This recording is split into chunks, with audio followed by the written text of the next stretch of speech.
My name is Mariana. I've died twice. Both times I came back with my heart changed and my spirit lit up in a way that still surprises me.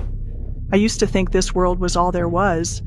Now I see things in a different light that changed everything about the way I live and love.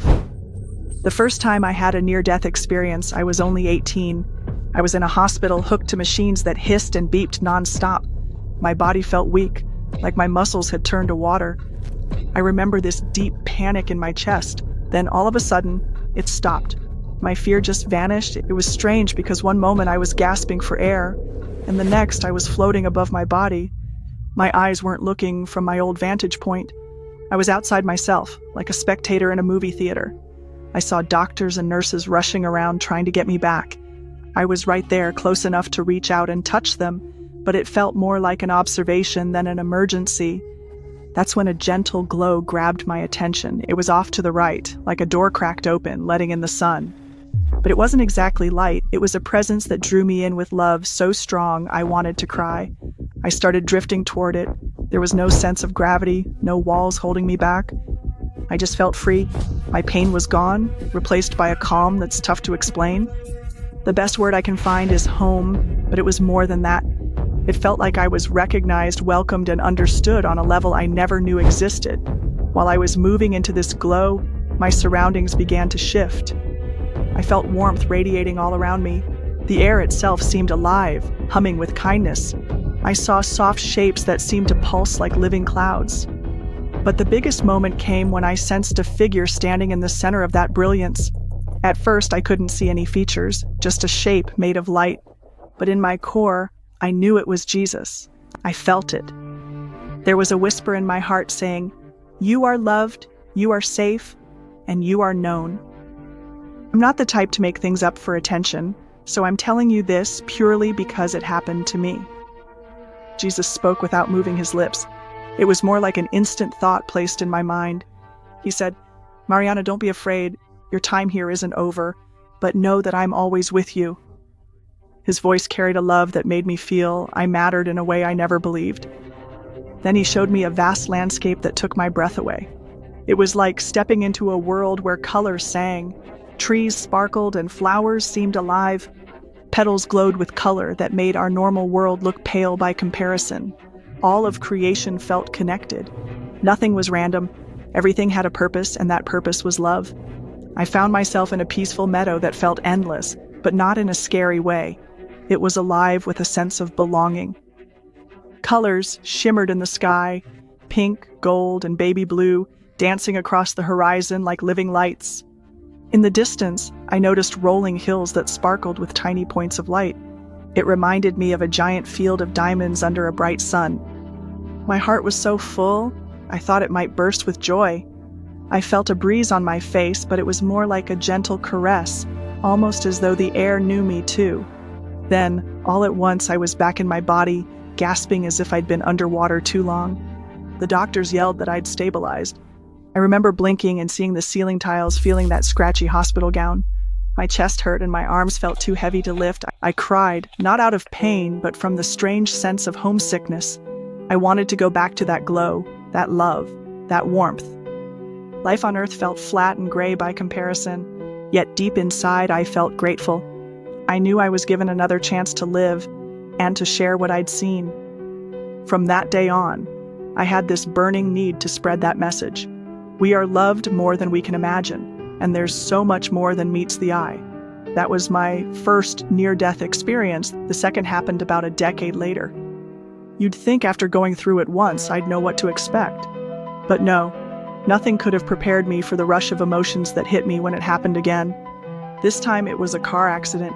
I was driving home late from a friend's house. It was a rainy night with poor visibility. Out of nowhere, a truck slammed into the side of my car.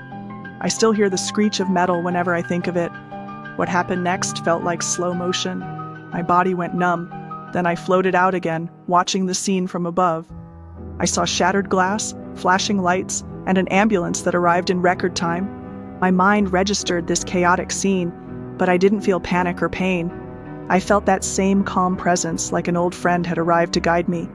The same light pulled me in, more radiant than before. But this time there was an extra dimension to it. I felt Jesus again, standing in that glow. When I looked around, I noticed a gently flowing river. Its water sparkled with what seemed like tiny stars dancing in the current. I knelt down and could see my reflection, but I didn't look the same. My face was shining, free of worry. I felt pure, as if every burden I carried in life had disappeared. Suddenly, I heard Jesus behind me. He said, "Come walk with me." His words felt like a soft breeze in my ear. I turned and saw him smiling. This time I could make out more of his features. His eyes were deep, filled with kindness and wisdom. He didn't speak with words in the usual sense. Instead, I received thoughts straight into my heart, telling me I was safe and that I had a mission. He showed me another place that looked like an enormous library, but it wasn't the kind of library with dusty shelves. The walls were alive with shifting symbols and lights. I sensed it held knowledge about every life ever lived. I remember like a curious child stepping into a wonderland. Jesus let me know that these rooms in heaven reflect the richness of the human spirit. Each area is designed to teach us, heal us, and remind us that love is our center. I saw glowing books that seemed to float in midair. I reached out and touched one, and a wave of warmth poured through my hand. It was like each page held an entire life story, woven with lessons of compassion, kindness, and even mistakes that led to growth. There was no shame. Instead, there was understanding and love in every detail. Before I could explore further, I was pulled to another space that felt like a garden bursting with life. Flowers in shades of blue, orange, and purple towered above my head. They bent toward me, almost as if they wanted to greet me. A soft chime filled the air with a sound that touched my heart, reminding me of wind chimes back home. I felt an overwhelming sense of connection, like everything there celebrated my presence. I cried tears of joy because I had never felt so alive. Then Jesus looked at me with a tenderness I can't describe. I sensed him saying, "Your journey isn't finished. You have more to share." I cried out silently, "Please let me stay. I'm so tired of feeling lost on earth." He touched my shoulder. Though I didn't see a hand, I felt a comforting weight. At once I understood that this love was available to me even in my earthly life. I didn't have to remain in heaven to feel it. It was a part of me forever as long as I opened my heart to it. That's when my eyes snapped open, and I was back in that crushed car with paramedics pulling me out. I had broken bones and bruises, but my spirit felt unbreakable. After I recovered, I went through weeks of therapy. My body ached and my mind reeled, yet my heart was full of hope. I felt that same homesickness again, a longing for that perfect love I'd tasted. But I also felt a sense of purpose. I knew that my experiences weren't accidents or random events. They were invitations to live more bravely, to share the love that saved me, and to remind people that death isn't the end. You might wonder if coming back made me fearless. I wish I could say yes, but I'm still human. I get scared sometimes. I worry about people I love, but now I have this anchor in my soul. When fear creeps in, I remember that glow, that voice telling me, "You're safe."